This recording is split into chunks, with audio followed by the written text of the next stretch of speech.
नमस्कार साथियों। Female reproductive system की जनरल एनाटॉमी को लेकर के अपन डिस्कशन कर रहे थे।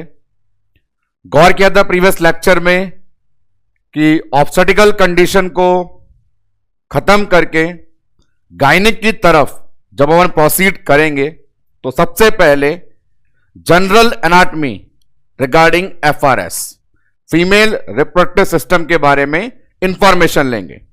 उस कैटेगरी में प्रीवियस लेक्चर में एक्सटर्नल सिस्टम जहां वल्वा के बारे में इंफॉर्मेशन गेन करी, after that internal reproductive system जिस कैटेगरी में 4 मेजर ऑर्गन हमारे पास आते हैं। Number 1 vagina, number 2 uterus, number 3 fallopian tube and last one ovary. आज के लेक्चर में कंटिन्यू करेंगे अपन जहां प्रीवियस में आपको एंड किया था। यूट्रस की जनरल एनाटॉमी की रिगार्डिंग डिस्कशन कंप्लीट हो चुका था और वहीं पर आपको बताया था इसी यूट्रस में एक बहुत इंपॉर्टेंट कॉन्सेप्ट जो होता है, नाम जाना जाता है सपोर्ट ऑफ यूट्रस। सामने बोर्ड पे available heading true uterine supports. आज के लेक्चर की शुरुआत इसी हेडिंग से करेंगे और रिमेनिंग जितने भी हमारे पास ऑर्गन बच गए हैं उनकी भी एनाटॉमिकल डिस्कशन को अपन कंटिन्यू करेंगे। यूटेराइन सपोर्ट के बारे में सबसे पहले जानकारी क्या चीज है, क्या कॉन्सेप्ट है, तो बड़े ध्यान से सुनिए। सपोर्ट का मीनिंग होता है हर स्ट्रक्चर को, हर बॉडी ऑर्गन स्ट्रक्चर को अपनी नॉर्मल जगह पर बनाए रखने के लिए जिस भी मटेरियल की रिक्वायरमेंट होती है, यह सपोर्ट मस्कुलो स्केलेटन सिस्टम के द्वारा दिया जाता है। मस्कुलो स्केलेटन के रिगार्डिंग बेसिक इंफॉर्मेशन हमें पता है, एक ऐसा सिस्टम जो हमारे कंप्लीट बॉडी को और इंडिविजुअल ऑर्गन को प्रोटेक्शन प्रोवाइड करता है एक फ्रेमवर्क देकर के। इसी प्रकार यहां पर हम डिस्कस करेंगे इस यूट्रस को कौन कौन से मस्कुलो स्केलेटन के कंपोनेंट्स ने सपोर्ट किया हुआ है। आपको बताऊं एक विशेष बात, थोड़ा इंटरेस्ट आएगा उससे पढ़ाई में, कि इस यूट्रस को सपोर्ट करना जरूरी है, पकड़ना जरूरी है। सपोर्ट तो इसलिए जरूरी है कि हमने पूरी ऑब्स्टेटिकल नर्सिंग में देखा कितना बड़ा इसका रोल था, और पकड़ना इसलिए जरूरी है क्योंकि इसका नेचर डॉन की तरह होता है।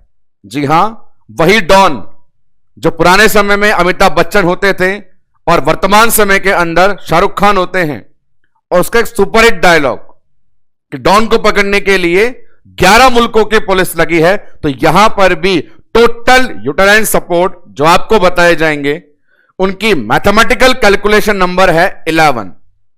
11 उनकी संख्या है। यहां से मैं आपको एक इंफॉर्मेशन दूं कि 11 के बारे में सबका डिस्कशन सामने मैं आपको बोर्ड पे बताऊंगा, लेकिन उनमें से 2 नाम ऐसे हैं जो कंफर्म एमसीक्यू बन के आते हैं। यूट्रस की जनरल एनाटॉमी से कई बार सवाल बने हैं, सपोर्ट के अंदर से 2 बड़े एमसीक्यू वो इन 11 में से ही हैं। तो सुने सारे 11 और लपकने के लिए तैयार रहें कम से कम उन 2 को जो परीक्षा में आकर के उथल पुथल मचाते हैं। सबसे पहले यहां पे जो सपोर्ट सिस्टम है उन्हें अलग अलग कैटेगरी में डिवाइड किया गया है। नाम है प्राइमरी, मैकेनिकल, मेम्ब्रेनस, ऐसे सपोर्ट के नाम है। जैसा नाम वैसे है काम। आइए एक एक करके इंडिविजुअल को डिस्कस करना शुरू करते हैं। उस कैटेगरी में सबसे पहले लेके आता हूं मैं आपके पास प्राइमरी सपोर्ट। दोस्तों, प्राइमरी सपोर्ट का मीनिंग यहां पर क्या होगा? प्राइमरी का सपोर्ट का मीनिंग यहां पर है जो सबसे पहले खड़ा होता है सपोर्ट करने के लिए, और जो सबसे पहले खड़ा हो सपोर्ट करने के लिए वो आपकी सुरक्षा करता है। इसी प्रकार यहां पर भी जो जिन सपोर्ट्स के नाम आने वाले हैं उनका मेजर वर्क होगा प्रोटेक्शन करना। प्राइमरी सपोर्ट वो होते हैं जो सबसे पहले पाए जाते हैं, और सबसे पहले पाए जाने के कारण उनका बेसिक पर्पस होता है प्रोटेक्शन करना, सुरक्षा करना। इस लाइन के साथ शुरू करते हैं प्राइमरी सपोर्ट के समाचार। तो सबसे पहले प्राइमरी सपोर्ट का नेचर बताया गया। क्या नेचर है? Basic purpose. और बेसिक पर्पस क्या बताया आप लोगों को? प्रोटेक्शन करना। ठीक है साहब, प्रोटेक्शन हो गया। अब आगे बताओ। टोटल नंबर 11 है आपको, जैसे मैंने बताया। अब इसके अंदर 3 नाम हमारे पास आते हैं कि वो 3 कौन कौन है। नंबर 1 उस कैटेगरी में आएगी जिस बॉडी पार्ट्स वाले एरिया में ये यूट्रस पाया जाता है। अब यूट्रस कहां पाया जाता है शरीर के अंदर? पेल्विक कैविटी में। उस पेल्विक एरिया में मिलने वाली स्किन को नाम क्या देते हैं? क्योंकि हमारे पूरे शरीर में सबसे पहला बैरियर जो होता है वो स्किन होता है, और हम जानते हैं जेनाइटल एरिया वाले स्किन को कहते हैं पेरिनियम। तो पेरिनियम एक चमड़ी सबसे बाहर जो पाई जाती है, और सबसे बाहर पाई जाती है, सबसे बड़ी सुरक्षा प्रदान करती है, वो पहला नाम हो गया पेरिनियम। नंबर 2 जब बात चली पेरिनियम की, तो नंबर 2 पे आएगा पेरिनियम की मेजर मसल। मेरा इतना बोलना था कि आपका 11 में से तो 2 एमसीक्यू बताए हैं, उसको ध्यान देना था। पहला एमसीक्यू आ गया पेरिनियम की मेजर मसल। जवाब है levator ani. Levator ani perineum की मेजर मसल होती है जो यहां पे प्राइमरी सपोर्ट की तरह काम करती है। 2 नाम हो गए, पहला नाम पेरिनियम, दूसरा उसी की मसल लिवेटर एनाई। तीसरा वल्वा की स्ट्रक्चर में आपने देखा था वेस्टिब्यूल जो था। अब क्योंकि वल्वा बाहर से दिखाई देता है तो वहीं पर बात कर रहे हैं, वेस्टिब्यूल भी बाहर दिखाई देगा। उस वेस्टिब्यूल में आपने गौर किया हो तो ऊपर और नीचे 2 ओपनिंग बताई थी मैंने, ऊपर यूरिनरी और नीचे वेजाइनल। उन दोनों को मिलाने वाली line urogenital diaphragm. Urogenital diaphragm, ये है 3 नाम प्राइमरी सपोर्ट के। क्या क्या नाम लिए? नंबर 1 चमड़ी का नाम पेरिनियम, चमड़ी की मसल का नाम लिवेटर एनाई, और नंबर 3 वल्वा में ऊपर नीचे जोड़ने वाली लाइन यूरोजेनाइटल डायाफ्राम। ये 3 प्राइमरी सपोर्ट कहलाते हैं। प्रोटेक्शन करना पर्पस होता है, और एमसीक्यू बनता है हमारे पास लिवेटर एनाई मसल से। आइए बोर्ड पे नोट डाउन करें 1 बाय 1 उनको क्या क्या नाम बताए गए। यहां नाम बताए गए कैटेगरी के अंदर। आपने देखा सबसे पहला मांसपेशी का नाम पेरिनियम, नंबर 2 इसी चमड़ी की मसल लिवेटर एनाई, नंबर 3 वल्वा के दोनों ओपनिंग को मिला दो यूरोजेनाइटल डायाफ्राम।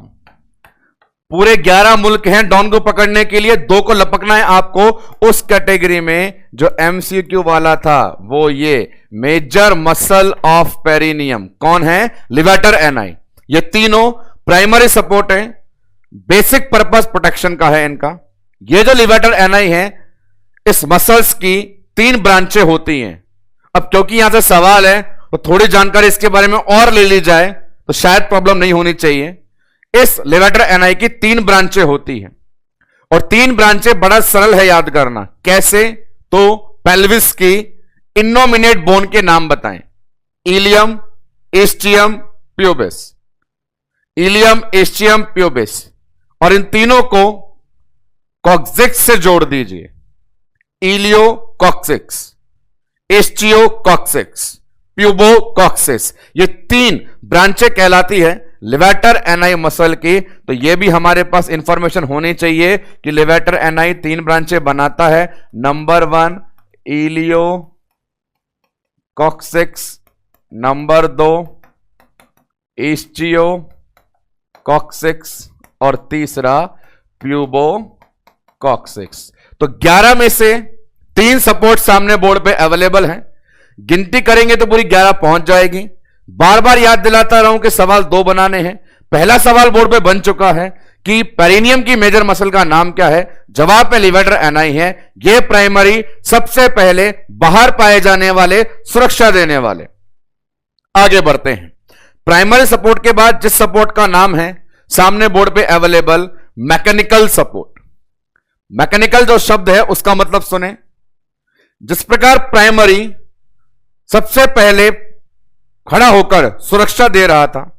ये मैकेनिकल जो हैं, इनका काम है मूवमेंट कराना, पूरे यूट्रस को ऊपर नीचे आगे पीछे दाएं बाएं हर प्रकार की मूवमेंट कराने वाले जो सपोर्ट होते हैं वो मैकेनिकल कहलाते हैं। मैकेनिकल शब्द का मतलब ये हिलो डुलो, मूवमेंट करो।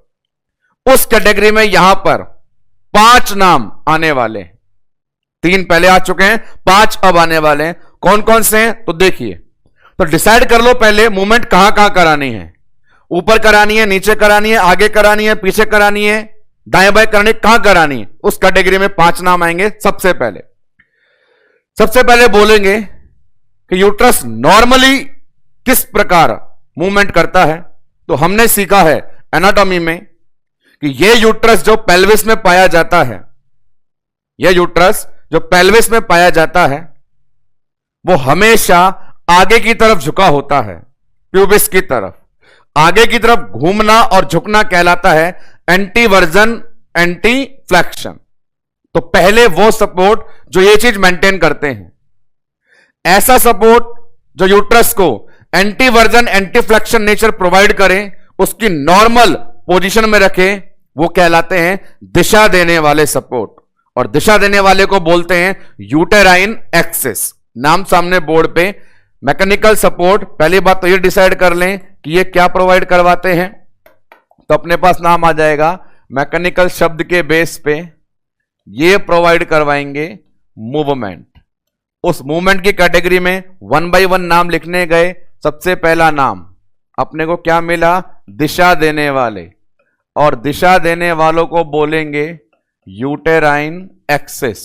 एक्सिस का मतलब जो यूट्रस की नॉर्मल एंटीवर्जन एंटी फ्लेक्शन पोजीशन को मेंटेन करें। अब आगे बड़ा इंटरेस्टिंग है। उसको इंटरेस्टिंग कैसे बनाते हैं तो गौर से सुनना। सबसे पहले यूट्रस का एक डायग्राम बना देना।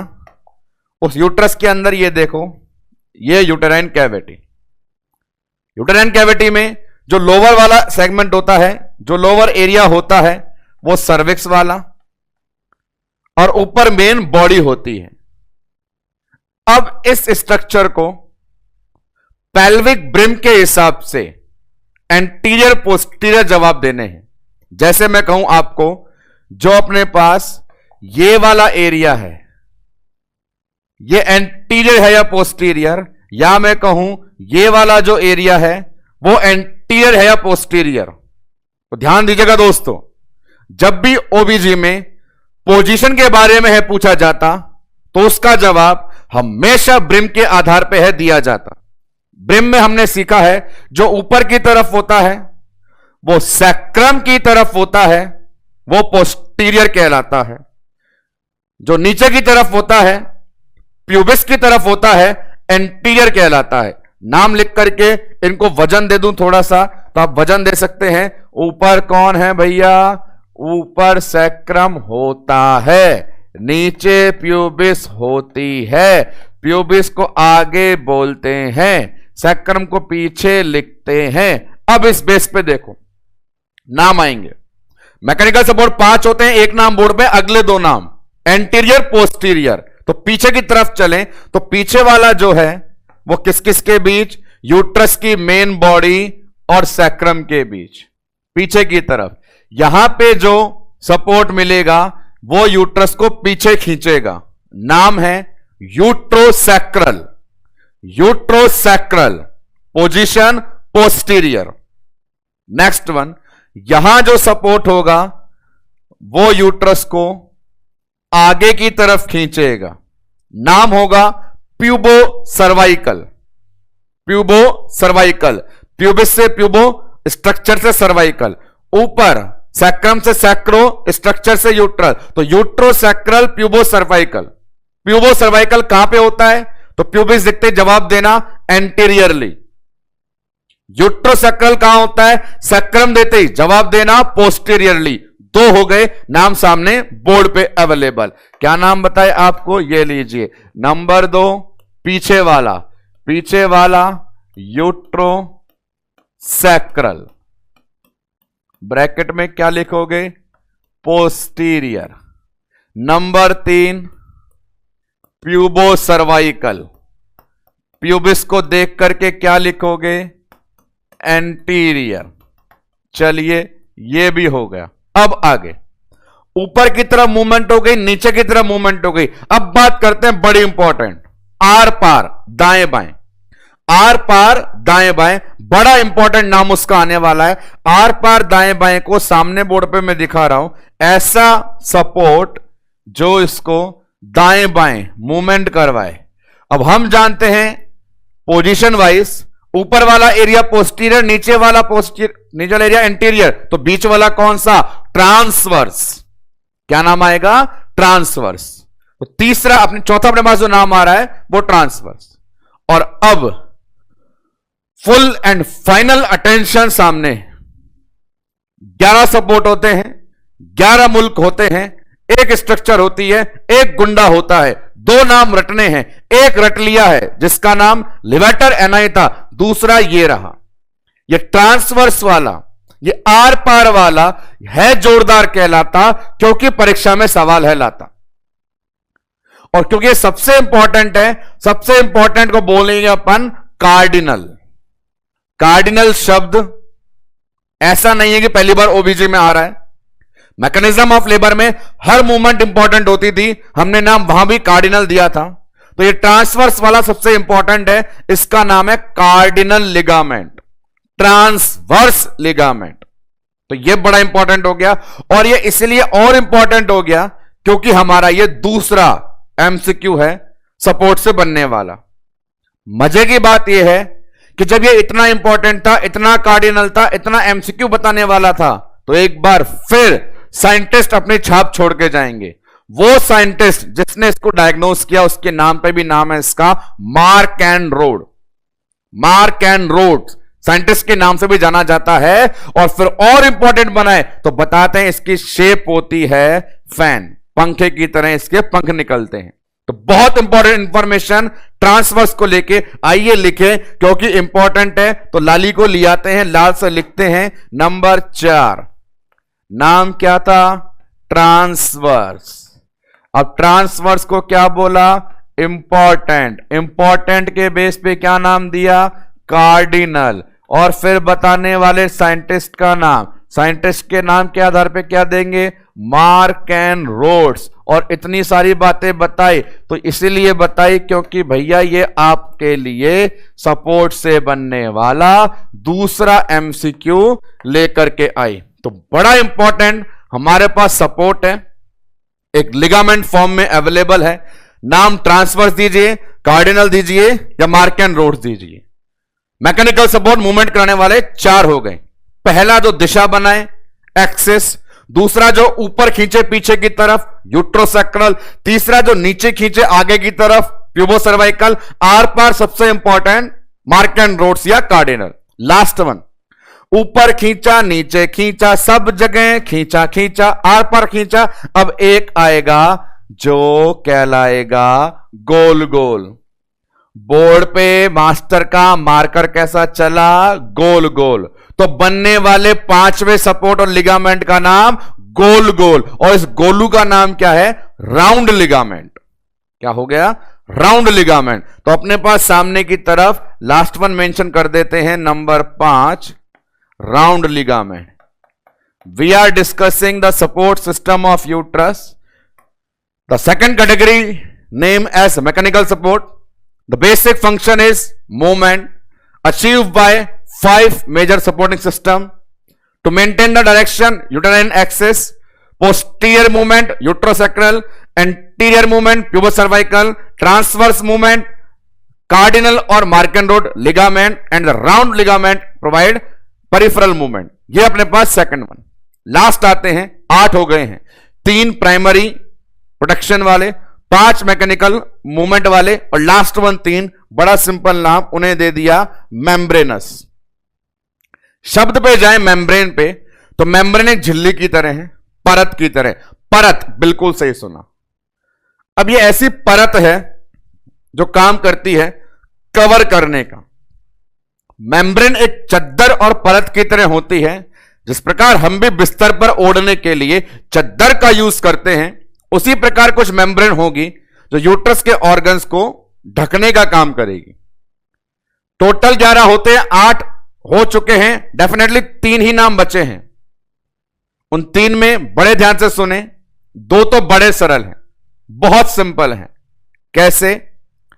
यदि आपको यूट्रस के दोनों तरफ, आगे और पीछे, हमने जो पढ़े थे पाउच, वो याद आ जाएं तो बड़ी आसानी होगी।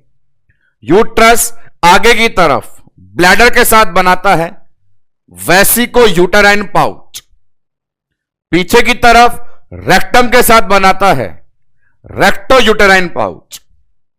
याद है? रेक्टो यूटेराइन पाउच, पीछे वाले को नाम दिया था पाउच ऑफ डगलस। ये 2 जो पाउच हैं, इन्हें ढकने वाली मेम्ब्रेन इनके नाम से ही जानी जाएगी। बड़ा सरल काम है। यदि हमें यूट्रस के अगले हिस्से और पिछले हिस्से में पाए जाने वाले पाउच के बारे में पता है, तो उन्हीं पाउच के आधार पर मेम्ब्रेन के नाम है। देखो सामने लिखता हूं, कैसे पता चलता है अपने को? अपन लिखते हैं इस कैटेगरी में नंबर 1 आगे वाला वेसिको यूटेराइन, पाउच के नाम पे मेम्ब्रेन है तो नाम दे दिया membrane, vesico uterine membrane. Number 2 पीछे वाला पाउच ऑफ डगलस था तो सिंपल दे दो आप नाम, डगलस मेम्ब्रेन। चीजें मुश्किल होती नहीं है, सिर्फ कोरिलेट करें, आसान बनाते जाएं। तो अपने पास यहां पर इनके 2 नाम आ गए। ये 2 नाम देना बड़ा आसान था हमारे लिए। किस बेस पे दे दिया? 2 थैलों के नाम पे। लास्ट वन बचा 1, सिर्फ एक बचा है 11वां।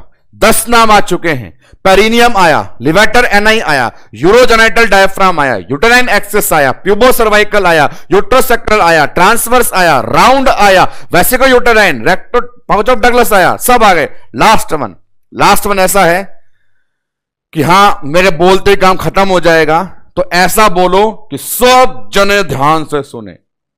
एक ऐसी चद्दर जो बहुत बड़ी है, बहुत चौड़ी है, इतनी चौड़ी कि नाम में चौड़ाई है, broad. Last one membrane support है अपने पास, ब्रॉड लिगामेंट। तो देखिए सामने उस ब्रॉड को मैं ब्रॉड ही कर देता हूं, तो देखिए नाम 3 ऐसा था बेचारे का, तो मैंने भी ब्रॉड करके लिख दिया। लास्ट लिगामेंट कौन सा है? ब्रॉड। और अब भी विश्वास नहीं हो तो बता देना कितना चौड़ा मैंने लिख दिया है, ब्रॉड लिगामेंट। अब ये ब्रॉड लिगामेंट बड़ा अच्छा काम करता है। काम ये करता है, वो ये कहता है कि मैं यूट्रस को सपोर्ट करने आया हूं, मैं यूट्रस को मेम्ब्रेन की तरह ढकने आया हूं, पर मेरे नेचर में इतनी चौड़ाई है कि ना केवल यूट्रस को, उसके साथ जुड़े और भी स्ट्रक्चर को ढक दूंगा। अब यूट्रस से कौन जुड़ा होता है? दिमाग लगाओ, सोचो। यूट्रस में ऊपर फंडस के पास फैलोपियन ट्यूब होती है और बॉडी के पास ओवेरी होती है। तो ये ब्रॉड लिगामेंट अपने से कनेक्ट कर लेता है 2 जनों को, एक ऊपर वाली ट्यूब को और नीचे किस चीज को? ओवरी को। उस बेस पे ब्रॉड लिगामेंट के 2 डिवीजन होते हैं। ऐसा ब्रॉड लिगामेंट जो फैलोपियन ट्यूब को भी ढक ले कहलाएगा मीजोसाल्पिंक्स, लपेट लिया। ऐसा ब्रॉड लिगामेंट जिसका कनेक्शन ओवरी से हो उसे भी ढक ले, नाम कहलाएगा मीजो ओवेरियन। और ये सारे के सारे सपोर्ट थे हमारे, 11 जिनका नाम था, 2 जिनसे सवाल था। Heading support of uterus. क्या देखा इस कैटेगरी में? एक बार गो थ्रू हो जाएं तो हमारे पास नाम यूटेराइन सपोर्ट। 3 कैटेगरी होती है। नंबर 1 सबसे बाहर प्रोटेक्शन देने वाली, चमड़ी का नाम पेरिनियम, मांसपेशी का नाम लिवेटर एनाई और वल्वा को जोड़ने वाला डायाफ्राम। सवाल लिवेटर एनाई से। नेक्स्ट वन मूवमेंट कराने वाले मैकेनिकल सपोर्ट, 5 नाम है, दिशा वाला, पीछे वाला, आगे वाला, दाएं बाएं और गोल गोल। सबसे इंपॉर्टेंट सवाल दाएं बाएं से, साइंटिस्ट के नाम पे mark and road. Last one membrane ढकने वाली 3 होती है, 2 थैलों के आधार पे और तीसरा नाम के आधार पे। और इन सब का प्रेजेंटेशन आप इनमें भी देख सकते हैं। इन सबको समराइज करके बताने वाला एक डायग्राम अवेलेबल है, एक बार आप देखें इसे गौर से। मैं बताता हूं क्या क्या मीनिंग इसके अंदर अवेलेबल है। तो ये तो वो स्ट्रक्चर थी जो अपन ने पढ़ी मैकेनिकल वाली, जहां पे ये देखो, ये आगे वाला, ये पीछे वाला, ये दाएं बाएं वाला और ये गोल गोल वाला। फिलहाल अपन इससे देख लेते हैं तो और मिलेगी मदद अपने को, एक एक करके गौर से। इस डायग्राम के अंदर जितने लिगामेंट पड़े उनके स्ट्रक्चर भी बताई जा रही है, सभी वो नाम आ रहे हैं। नीचे वाली जो चमड़ी है उसका नाम पेरिनियम दे दिया, ऊपर वाली जो मांसपेशी है उसका नाम लिवेटर एनाई दे दिया। जेनेटल ऑर्गन में डायफ्राम यूरोजेनेटल हो जाएगा। बात करें ऊपर की तरफ जो पाया जा रहा है प्यूबो सर्वाइकल यूट्रोसेक्टल हो जाएगा, नीचे वाला प्यूबो सर्वाइकल। इसके बाद में ये चारों तरफ जो गोल गोल अवेलेबल था वो राउंड लिगामेंट है। मेम्ब्रेन की बात करें तो यूट्रस में आगे की तरफ जो मेम्ब्रेन बनती है वो अपने पास, पीछे की तरफ बनती है थैला, वो membrane, and last one broad ligament. तो ये सारे जने किस प्रकार से सपोर्ट करते हैं यूट्रस को, यही मीनिंग था। तो एनाटॉमी के अंदर सपोर्ट सिस्टम में 11 नाम, 2 नहीं है भूलने वाले। उनके नाम क्या क्या अपने पास? एक तो अपने पास इंपॉर्टेंट मसल लिवेटर एनाई, और सेकंड वन हमारे पास इंपॉर्टेंट लिगामेंट मार्कन रोड या कार्डिनल। यूट्रस की एनाटॉमी के बाद रिमेनिंग ऑर्गन की एनाटॉमी देखते हैं।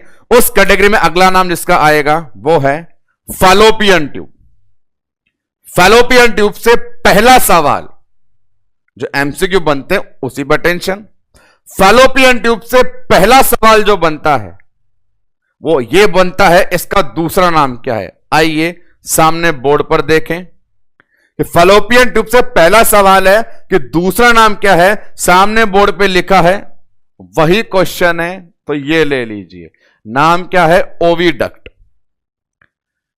फैलोपियन ट्यूब नाम का ऑर्गन फीमेल के रिप्रोडक्टिव पार्ट में भले ही मल्टीपल रोल प्ले कर रहा हो, लेकिन सबसे बड़ा रोल इसका होता है फीमेल की फर्टिलिटी को मेंटेन करने के लिए।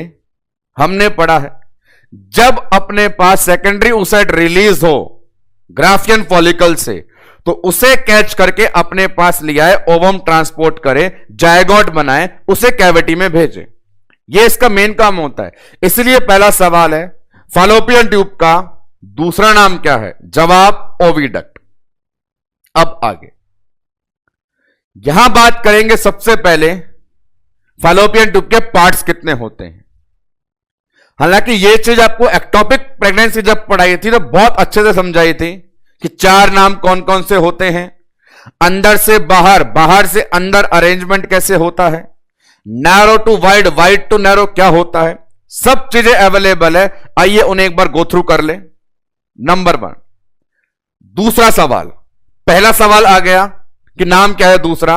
अब सेकंड क्वेश्चन सुने, अच्छा सवाल है दोस्तों। जहां सवाल बोलूं वहां अटेंशन दे लिया करो। कई बार यह होता है अटेंशन ना देने से, बहुत बार हुआ है हमारे साथ, अनुभव है पिछले 10 सालों से लगातार। बच्चा आता है और कहता है सब पढ़ लिया, सारे नोट्स पढ़ लिए, पूरी थ्योरी पढ़ ली, ये गाइड निकाल दी, वो गाइड निकाल दी, बताओ सिलेक्शन क्यों नहीं हो रहा? तो जवाब ऐसे कि जब अटेंशन देने के लिए कहा गया तो शायद उस समय ध्यान कहीं और चला गया। छोटे छोटे सवालों में सिल्ली मिस्टेक होते हुए और सिलेक्शन रुकते हुए हमने बहुत बार देखा है। आपको ऐसे नेगेटिविटी के जाल में बिल्कुल नहीं जाना है। सामने खड़े इंसान पे, बड़े भाई पे थोड़ा सा भरोसा दिखाना है और हमेशा आगे बढ़ते जाना है। तो पहला सवाल। दूसरा सवाल इससे यह है, इसका एग्जैक्ट मेजरमेंट कितना है? इसमें 2 ऑप्शन देता हूं, बहुत सारे दोस्त इन 2 ऑप्शन में भटक जाएंगे। फैलोपियन ट्यूब का आइडियल टोटल मेजरमेंट कितना है? नंबर 1 ऑप्शन 10 सेंटीमीटर, नंबर 2 10 से 12 सेंटीमीटर। सिर्फ 2 ऑप्शन, नहीं घूम जाओ तो नाम बदल देना मेरा। पहला 10 सेंटीमीटर और दूसरा 10 से 12 सेंटीमीटर। ऐसे 2 ऑप्शन देके बहुत बार कॉम्पिटिटर्स कैंडिडेट को परेशान किया जाता है। तो दोस्तों आज वादा है मेरा आपसे कि कोई रेंज नहीं, आंसर है एग्जैक्ट 10 सेंटीमीटर। लंबाई में रेंज नहीं होती है, डायामीटर जो बताया जाता है उसमें रेंज होती है। यहां पे फैलोपियन ट्यूब में अच्छी बात यह है, जो लंबाई है वो सेंटीमीटर में है, जो चौड़ाई है वो मिलीमीटर में है। रेंज वाली बात डायामीटर में चलती है, चौड़ाई में, लंबाई में नहीं। तो आइए इन पार्ट्स की लंबाई चौड़ाई लिखें। कितने पार्ट्स होते हैं? 4 नाम सामने बोर्ड पे लिख देते हैं। 4 कौन कौन से होते हैं? 1 2 3 4 करके। Number 1 interstitial, number 2 isthmus, number 3 ampulla and number 4 infundibulum. अब 1 2 3 4 जो वहां लिखे हैं वो यहां भी देख लो, ये 1, ये 2, ये 3, ये 4। स्मार्ट वर्क करें और सीखें। मैं बोलता हूं सेंटीमीटर में जो लिखूंगा वो सारी लंबाई होगी, तो लंबाई झेलें। 1.25 सेंटीमीटर, 2.5 सेंटीमीटर, 5 सेंटीमीटर, 1.25 सेंटीमीटर। इस आधार पे कह सकते हैं कि ओविडक्ट की कुल लंबाई कितनी होती है, 10 सेंटीमीटर। अब बात करें डायमीटर चौड़ाई की। डायमीटर सारे आएंगे मिलीमीटर में, तो अगली बार जितनी भी लाइनें आ रही हैं वो सब बताएंगे डायमीटर को। इधर देखो, diameter 1 millimetre, diameter 2.5 millimetre, diameter 6 से 7 मिलीमीटर, और यहां डायमीटर 5 से 6 मिलीमीटर। इस बेस पे ही आपको बताना है कि फैलोपियन ट्यूब की लंबाई में रेंज होती है या चौड़ाई में, तो जवाब देंगे चौड़ाई में। किस में नहीं होती है, लंबाई में। इसलिए आइडियल लेंथ हमेशा कितनी बतानी है, 10 सेंटीमीटर। चौड़ाई को देख करके जो सवाल बनते हैं, पहले बने भी हैं, वो बताने हैं। सबसे वाइड कौन है, सबसे वाइड 6 से 7 वाला। सबसे नैरो कौन है, 1 mm, नंबर 1 इंटरस्टिशियल वाला, ये अपने पास। इसके बाद हर एक पार्ट के बारे में क्वालिटी बताएं, तो वो सुने क्या क्या क्वालिटी है एमसीक्यू वाइज। नंबर 1 जो अपने पास पार्ट है इंटरस्टिशियल, इसकी एक्स्ट्रा क्वालिटी, सबसे नैरो होता है अलग। एक्टोपिक प्रेगनेंसी में मैक्सिमम सर्वाइवल था वो अलग, मोस्ट मीडियल होता है वो अलग। ये सब बात कर चुके हैं। एक बात और, लेबर में लेबर पेन जो अपन ने ओरिजिनेट किया था वो बताया था कि लेबर पेन यहां से स्टार्ट होता है, तो ये एरिया है लेबर पेन ओरिजिन का, तो यहां से ऑनसेट ऑफ लेबर। आगे बात करें, नंबर 2 इस्थमस। इस्थमस के अंदर बात करें तो मेन बात, इस्थमस जो वर्ड है, शब्द है, उसका मीनिंग होता है कनेक्शन, कनेक्ट करने वाला, जोड़ने वाला। यह इस्थमस बड़ा इंपॉर्टेंट है कि जनरल एनाटॉमी में इसका वर्क है कनेक्ट करना, जोड़ना। और मोस्ट इंपॉर्टेंट एमसीक्यू, जो एरिया कनेक्शन का है वही डिसकनेक्शन की तरह काम करेगा। कम्युनिटी हेल्थ नर्सिंग में परमानेंट कॉन्ट्रासेप्टिव मेथड में जब नाम लेते हैं आप ट्यूबेक्टमी का, वो ट्यूबेक्टमी जहां पे लाइगेशन करके आते हैं, तो उसका आइडियल प्लेस पूछा जाता है। तो आइडियल प्लेस यही है जो कनेक्शन था। तो isthmus is a part of connection and disconnection. तो अपने पास जो ये इस्थमस वाला एरिया है, ये एरिया किस प्रोसीजर में यूज आता है, ट्यूबेक्टमी। कई बार पूछा गया सवाल है, ट्यूबेक्टमी करने के लिए जो लाइगेशन बांधा जाता है वो कहां लगाया जाता है, इस्थमस पे। नंबर 3 एम्पुला, बड़ा विशेष है, सबसे वाइड होता है और मिलन की जगह होती है फर्टिलाइजेशन, तो ये अपने आप में वैसे फेमस हो गया। It is area of fertilisation. Last one जो इनफंडिबुलम है, उसमें यहां पे दुनिया भर के फिंगर लाइक प्रोजेक्शन निकलते हैं, जिन्हें क्या बोलते हैं अपन, फिम्ब्रियाई। उन फिम्ब्रियाई में से एक ज्यादा बड़ा होकर के ओवेरी से जब सेकेंडरी ऊसाइट रिलीज होता है उसे पकड़ के लिए आता है। यूं तो इनफंडिबुलम में बहुत सारे हैं फिम्ब्रियाई, पर एक जिसने अपनी सूंड आगे बढ़ा करके सेकेंडरी ऊसाइट को लपक लाता है वो कहलाता है ओवेरियन फिम्ब्रियाई। तो यहां पे बहुत सारी इंफॉर्मेशन पहले से होते हुए जो अतिरिक्त इंफॉर्मेशन दी जा रही है उसे ऐड करके फैलोपियन ट्यूब की जनरल एनाटॉमी का डिस्कशन सामने बोर्ड पे दिया गया है। इस कैटेगरी में सबसे पहले सवाल अपना यह है कि फैलोपियन ट्यूब का दूसरा नाम क्या है, ओविडक्ट। दूसरा सवाल यह है फैलोपियन ट्यूब का आइडियल मेजरमेंट क्या है, 10 सेंटीमीटर।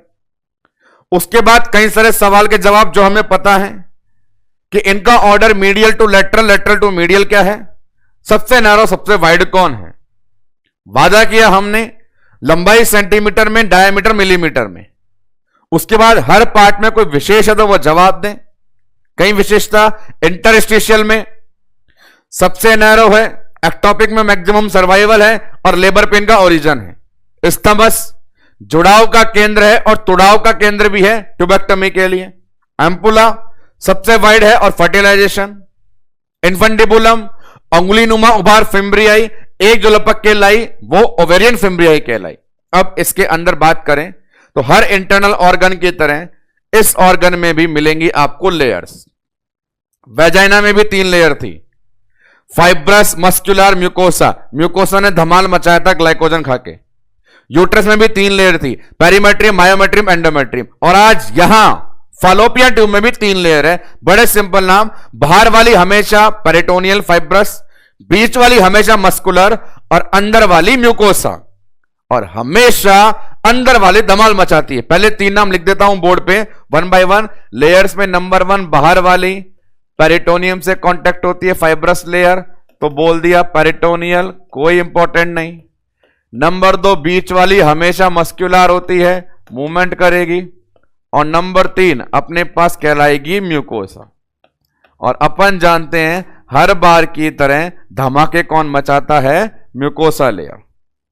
पहले सुने इसके बारे में। मस्कुलर लेयर जो है वो मूवमेंट प्रोवाइड कराती है। यहां पर भी एक हल्की सी इंफॉर्मेशन आपको देता हूं।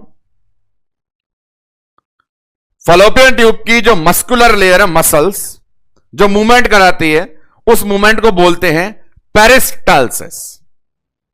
और शायद इसी मूवमेंट के कारण वहां पर अपन गौर करते हैं कई सारे मटेरियल का ट्रांसपोर्टेशन होता है।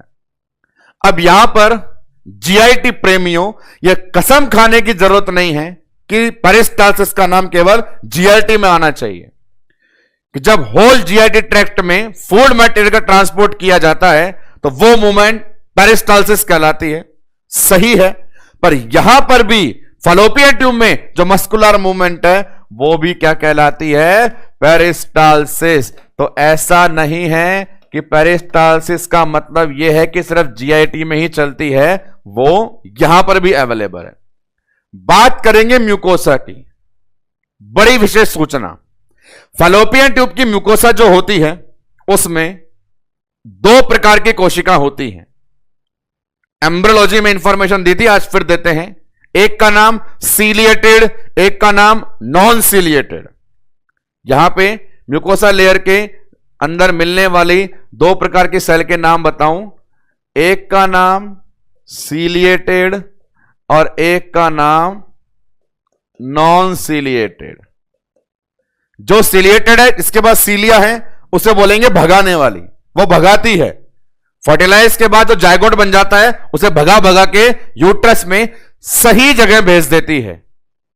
नॉन सिलिएटेड ये भगाती नहीं है, खिलाती है। और जो खिलाती है हमें पता है क्या खिलाती है, उस बेस पे आपने नाम भी दिया था, अपने पास सेल आई थी पेग सेल। तो फलोपियन ट्यूब की म्यूकोसा भी है धमाकेदार, अपने अंदर रखती है 2 प्रकार की कोशिकाएं, एक भगाने वाली सिलिएटेड और एक खिलाने वाली नॉन सिलिएटेड, जिसका नाम है पेग सेल। मजे की बात, यहां पे ये पेग सेल न्यूट्रिशन का काम कर रही है। जैसे ही ये सारे ऑर्गन की एनाटॉमी पूरी होगी, हम मेल वर्सेस फीमेल एक मैच खेलेंगे होमोलोगस स्ट्रक्चर का। वल्वा में जैसे आपने देखा था क्लाइटोरिस ग्लांस पेनिस को चुनौती दे रहा था, पैरायूरेथ्रल प्रोस्टेट को चुनौती दे रहा था, अब यहां पे ये जो पेग सेल है महिलाओं में फलोपियन ट्यूब में म्यूकोसा में जो न्यूट्रिशन देने का काम कर रही है, ये होमोलोगस है पुरुषों वाली सर्टोली सेल के। Peg cell is homologous to Sertoli cell of male. तो ये इंट्रोडक्शन खत्म होते ही सारे ऑर्गन को कंपेयर किया जाएगा। तो एक और धमाकेदार चीज, पैगी cell is homologous to Sertoli cell. Homologous word का इंडिकेशन होता है एक समान कार्य करने वाली। सर्टोली वहां पर पोषण देती है शुक्राणुओं को, और पैगी सेल यहां पर प्रोटेक्शन, जो न्यूट्रिशन दे रही है कई प्रकार के जायगोट या oocyte को। एक बात तो ये अपने पास इंफॉर्मेशन। यहां पर एक और इंफॉर्मेशन है कि फैलोपियन ट्यूब जो एक रास्ता है, एक पाइपलाइन है, पाइपलाइन घर में भी होती है पानी वाली, जो पाइपलाइन है वो एकदम मेंटेन है या नहीं, पेटेंट है या नहीं, सही करने के लिए टेस्ट किया जाता है। आप भी अपनी पाइपलाइन को टेस्ट कैसे कर सकते हैं? पाइपलाइन में मान लीजिए पानी बहता है, यदि वो पानी लीक कर रहा है, बाहर निकल रहा है, तो पता चलता है पाइप कहीं से ब्रेक हो गया है, टूट गया है, दरार पड़ गई है, छेद आ गया है। ऐसा ही यहां पर फैलोपियन ट्यूब की पेटेंसी को चेक करने के लिए टेस्ट करते हैं, नाम है रूबीन टेस्ट। सामने बोर्ड पे फैलोपियन ट्यूब से कोरिलेट एक टेस्ट आ रहा है जिसका नाम है रूबीन टेस्ट, और यह सिर्फ यह चेक करके आएगा फैलोपियन ट्यूब का जो रास्ता है वो उसमें कहीं गड़बड़ तो नहीं है। अब गड़बड़ पाइप में है या नहीं कैसे चेक करते हैं? कुछ मटेरियल भर के एक तरफ से हवा फेंको और दूसरी तरफ से हवा निकल जाए तो एकदम सही है, और लीक करे तो मतलब पंक्चर है। जैसे पंक्चर वाला भी क्या करता है, आपके ट्यूब में हवा भर लेता है और पानी की परात में उसे डुबो डुबो के देखता रहता है, जहां से बुलबुले उठते हैं वहां पे पंक्चर था, वहां पे लीक था। तो ऐसे ही मटेरियल भर करके पेटेंसी चेक करना, वो मटेरियल एयर भी हो सकती है, गैस भी हो सकती है, फ्लूइड भी हो सकता है, और ये भरकर के चेक करना के आधार पे रूबीन टेस्ट को कहते हैं भरकर चेक करना, नाम इनसफलेशन। भरना कहलाएगा इनसफलेशन। तो फैलोपियन ट्यूब की पेटेंसी को चेक करने वाला टेस्ट अपने सामने अवेलेबल है, Rubin test, and this is the information regarding our anatomical organ fallopian tube. बात करें लास्ट इंटरनल ऑर्गन की, तो फैलोपियन ट्यूब के बाद आएगी हमारी ओवेरी। सामने बोर्ड पे डायग्रामेटिकली स्ट्रक्चर अवेलेबल है ओवेरी की। वैसे तो ओवरी के अंदर बताने को बहुत सारी बातें हैं, पर हमने ओबीजी के प्राचीन काल के इतिहास में शुरुआत के दिनों में जब मेंस्ट्रुअल साइकिल और गैमेटोजेनेसिस जैसे दो टॉपिक पढ़े थे, तो ओवेरी के बारे में बहुत कुछ सीखा था। मेंस्ट्रुअल साइकिल में ovary, ovarian follicle, Graafian follicle, corpus luteum, corpus albicans, ये सीखा। गैमेटोजेनेसिस के अंदर oogonia, primary follicle, secondary follicle के बारे में जाना। तो अब जनरल एनाटॉमी में क्या जानना है वो सुन के जाए। सबसे पहले इसका मेजरमेंट, एक बहुत अच्छी बात है, यूट्रस और ओवरी के मेजरमेंट में एक लॉजिक है। जहां यूट्रस का मेजरमेंट 3 गुना 2 गुना 1 इंच होता था, वहां इस ओवरी का मेजरमेंट 3 गुना 2 गुना 1 सेंटीमीटर होता है। बात करें यूट्रस का मेजरमेंट 3x2x1 इंच था, यहां सेंटीमीटर है। नॉर्मल वेट की बात करें, वजन पता होना चाहिए, लिख देता हूं सामने अपने पास। इस ओवेरी का नॉर्मल वेट है 2 से 3 ग्राम। अब देखें दोस्तों, ये 2 से 3 ग्राम वजन बताना मैं जरूरी क्यों समझ रहा हूं, तो उसका कारण यह है, आजकल बहुत सारे डायग्नोसिस बनने लग गए हैं गायनिक कंडीशंस के। फीमेल्स, गर्भवती मां नहीं, फीमेल्स में जितने भी सेक्स हार्मोन है, एस्ट्रोजन, प्रोजेस्टेरोन ओवरी के अंदर से निकलते हैं, फॉलिकल से। पर किसी भी मेटाबॉलिक डिसऑर्डर के चलते उस ओवरी के फॉलिकल के अंदर कचरा जमने लग जाए, जहां से हार्मोन रिलीज होते हैं, वहां कचरा जमने लग जाए तो कई प्रकार की गांठें बन जाती है। नाम आते हैं बहुत सारे, सिस्ट, ओवेरियन सिस्ट, वहां पे बाल जम गए तो नाम डर्मेटोइड सिस्ट, ब्लड जम गया हेमरेजिक सिस्ट, पस जम गया चॉकलेट सिस्ट, मेटाबॉलिक वेस्ट जम गया पीसीओडी, ऐसे नाम आ जाते हैं। और उन सिस्ट को जब कम आकार होता है तो दवाइयों से ठीक किया जाता है, और बड़ा आकार होता है तो ऑपरेशन से निकाला जाता है। ऑपरेशन में जब निकालते हैं तो वो सिस्ट का जो वजन है दोस्तों 1-1 किलो तक देखा जाता है। तो वहां ध्यान देने की बात है। अगर ये 2 से 3 ग्राम याद नहीं रखोगे तो देखो जवाब में अंतर कैसा आएगा। माना कि एक विद्यार्थी को ओवरी का सामान्य वजन 2 से 3 ग्राम नहीं पता है, उसे ऐसा बोला कि फलानी फीमेल का ऑपरेशन हुआ है और इसे 1 किलो की ओवरियन सिस्ट निकली है, तो वो क्या बोलेगा, कोई बात नहीं, 1 किलो कौन सी बड़ी बात है, आज सुबह मम्मी ने मुझसे 5 किलो चीनी मंगाई थी। पर यदि वो स्टूडेंट को यह पता हो कि नॉर्मल यूट्रस की, नॉर्मल ओवरी का वजन 2 से 3 ग्राम था, जो इस बीमारी के चलते 1 किलो तक पहुंच गया, तब समझेगा वो कि पैथोलॉजी कितनी बड़ी थी। तो 2 से 3 ग्राम इसका नॉर्मल वेट होता है, जो डिसऑर्डर सिस्ट वगैरह के अंदर किलो तक पहुंच जाता है।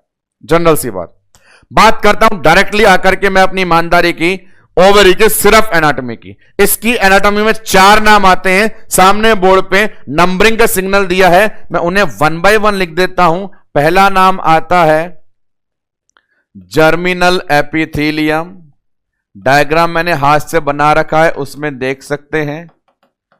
नंबर 2 नाम आता है ट्यूनिका एल्बुजिनिया का।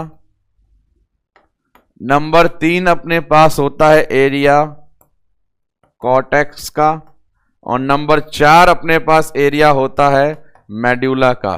तो अपने पास बात यह चल रही है ओवेरियन एनाटॉमी में कितने नाम होते हैं। Number 1 germinal epithelium, number 2 tunica albuginea, number 3 अपने पास कॉर्टेक्स, एंड नंबर 4 अपने पास मेडुला।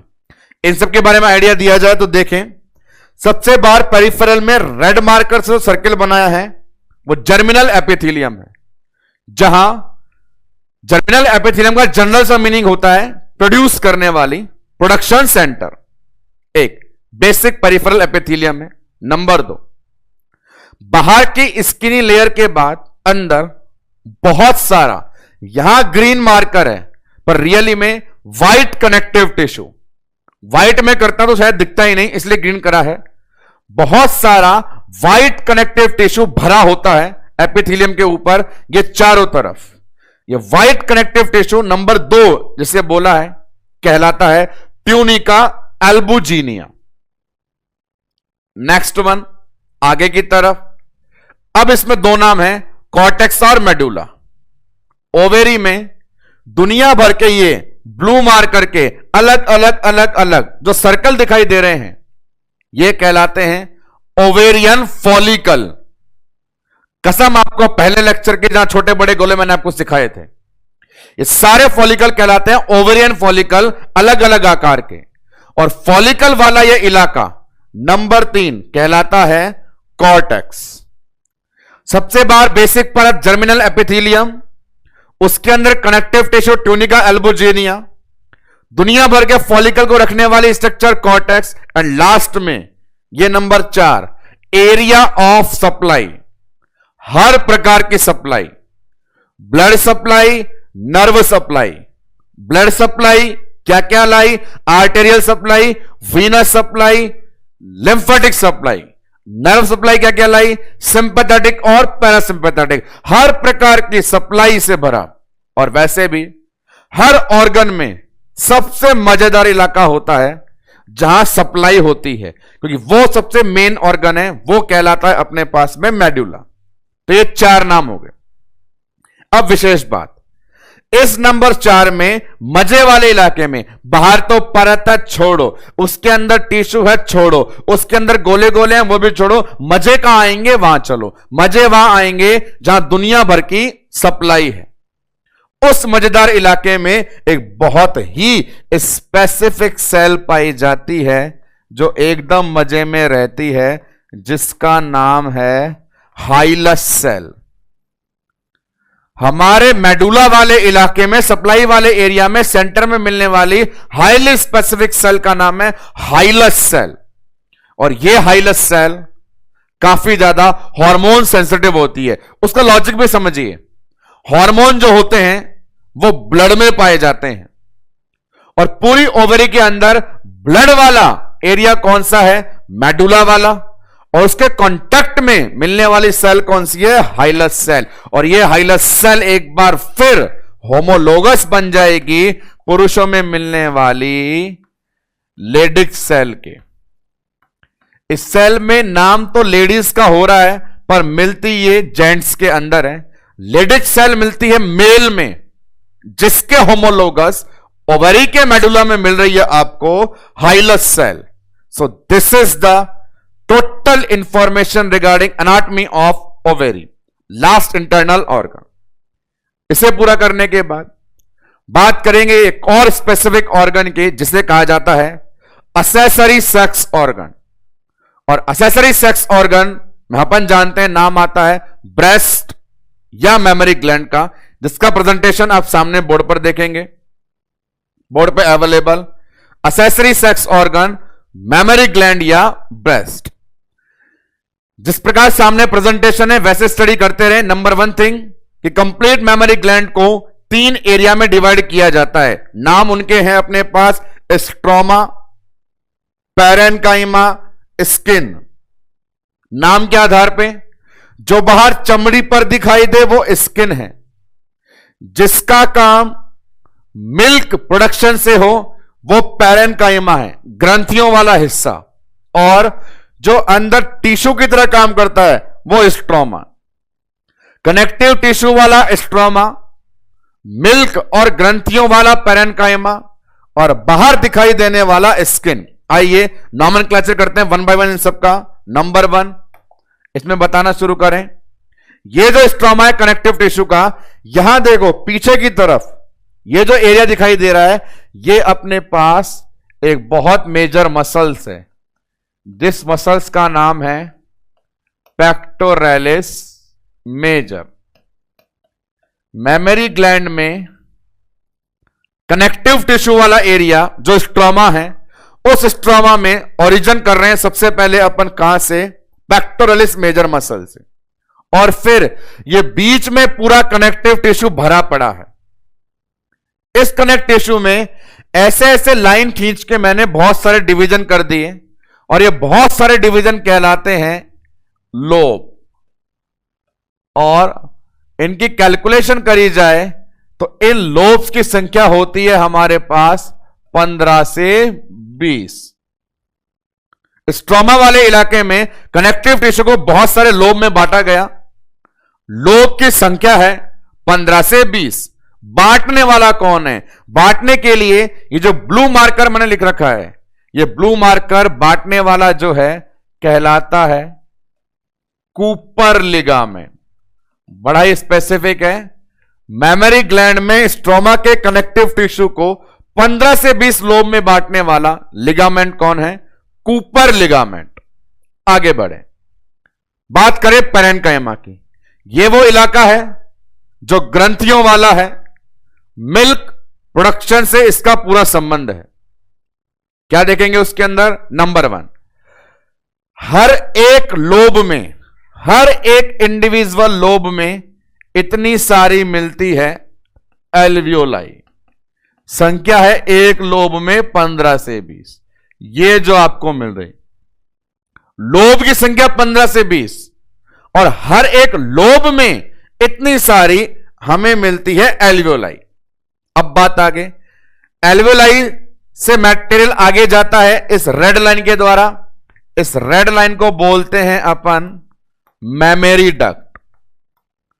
एल्वियोलाई अपना मटेरियल ट्रांसपोर्ट करती है मेमोरी डक्ट के द्वारा, और इस मेमोरी डक्ट से जो मटेरियल है, मिल्क जिसका नाम है, कलेक्ट होता है इस चैम्बर में।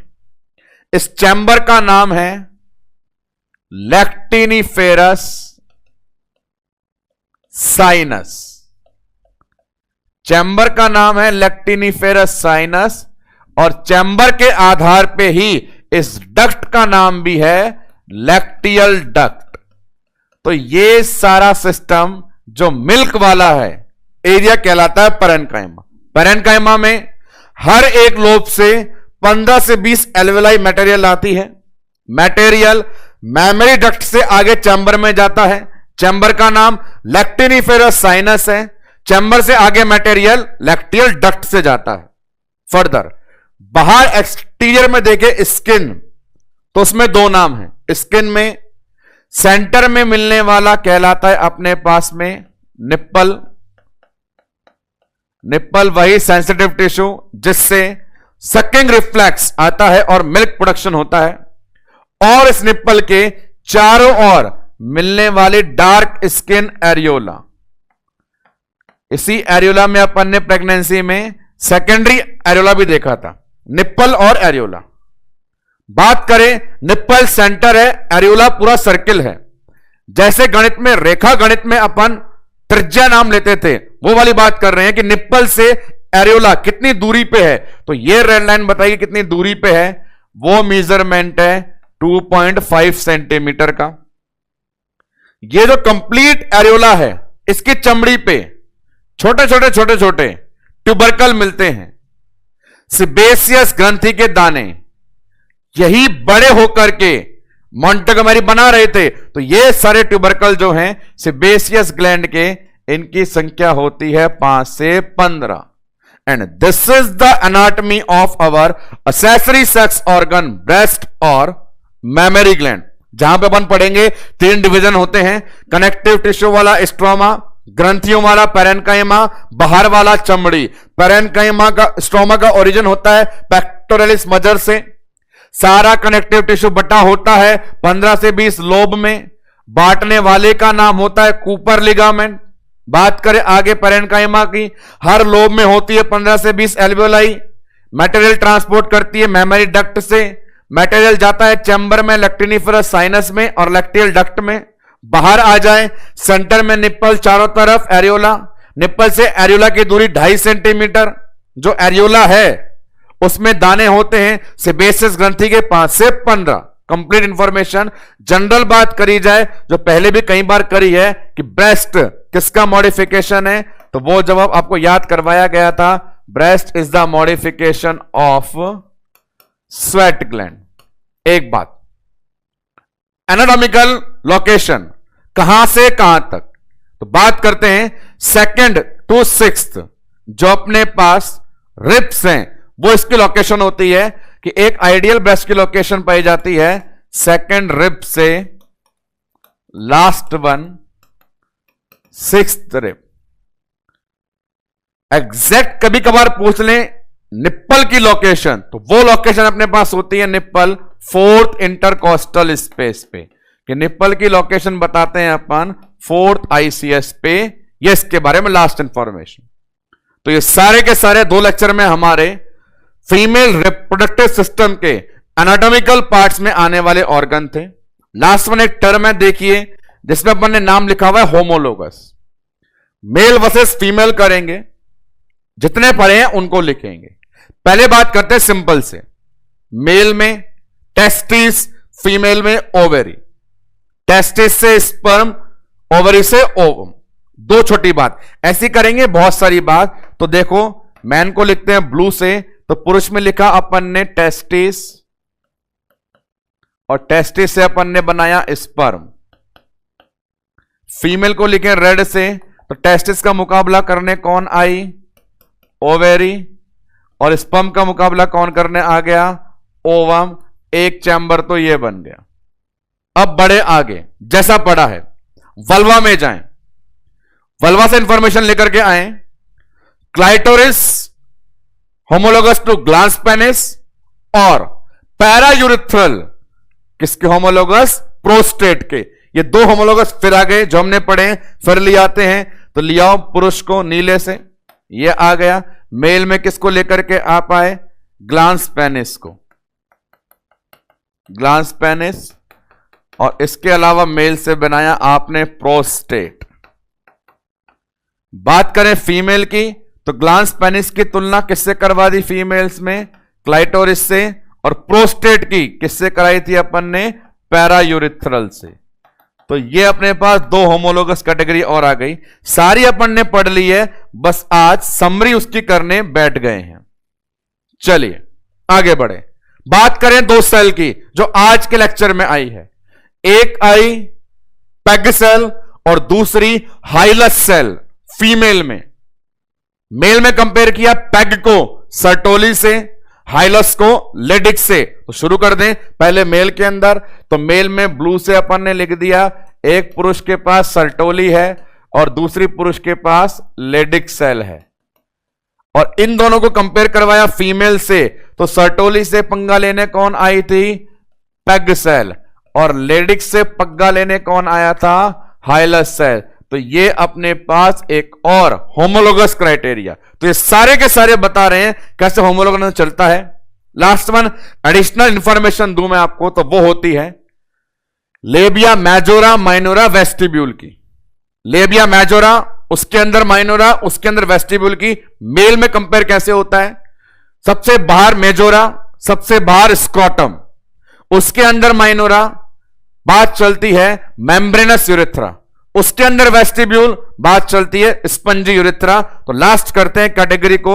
मेल के 3 नाम बता करके, मेल में 3 नाम बोले आपने स्क्रॉटम, स्क्रॉटम के बाद बोला आपने स्पंजी यूरेथ्रा, स्पंजी यूरेथ्रा के अलावा नाम दे सकते हो मेम्ब्रेनस यूरेथ्रा, और इन्हें कंपेयर करवाना है फीमेल के 3 से। तो स्क्रॉटम का पंगा लेने कौन आएगा? Labia majora. Next one labia minora, and last one vestibule. तो this is the homologous criteria. और इसके साथ गायनिक पोर्शन पढ़ने की शुरुआत करने से पहले हमें जो इंफॉर्मेशन चाहिए थी रिप्रोडक्टिव सिस्टम की जनरल एनाटॉमी के बारे में, सारी इंफॉर्मेशन कंप्लीट होती है। बात करें आज के लेक्चर की शुरुआत किया गया एनाटॉमी में यूटेराइन सपोर्ट से आगे बढ़ते हुए, उस कैटेगरी में सबसे पहले आपने देखे सपोर्ट सिस्टम होते हैं 3। सबसे पहले प्राइमरी, भार सुरक्षा देने वाले, सवाल है लिवेटर एनाई। मूवमेंट करवाने वाले, सवाल है कार्डिनल। झिल्लियों वाले, सबसे बड़ा ब्रॉड। बात करी इसके बाद अपन ने सिर्फ डायग्रामेटिक प्रेजेंटेशन की। अगले ऑर्गन आए ओवरी पे। पहला सवाल, दूसरा नाम ओविडक्ट, दूसरा सवाल मेजरमेंट 10 सेंटीमीटर। बात करी लेयर में, इंपॉर्टेंट लेयर अपने पास mucosa, non ciliated peg cell equal to Sertoli. Check करने के लिए test Rubin test. General anatomy पढ़ी आप लोगों ने ओवेरी की, वहां पे आपने देखा जो बीच वाला एरिया मेडुला है उसमें मिलने वाली सेल हाइलस, बड़ी स्पेसिफिक, कंपेयर किया लेडिक्स सेल से। असेसरी ऑर्गन जब देखा ब्रेस्ट, 3 उसके पार्ट, स्ट्रोमा, पैरेन्काइमा और skin, and last one category of homologous organs. So this is the complete information regarding general anatomical structure of female reproductive system. इसके बाद अगली मुलाकात गायनिक में आने वाली स्मॉल स्मॉल कंडीशंस के साथ। तब तक के लिए आज के लिए इतना ही। धन्यवाद।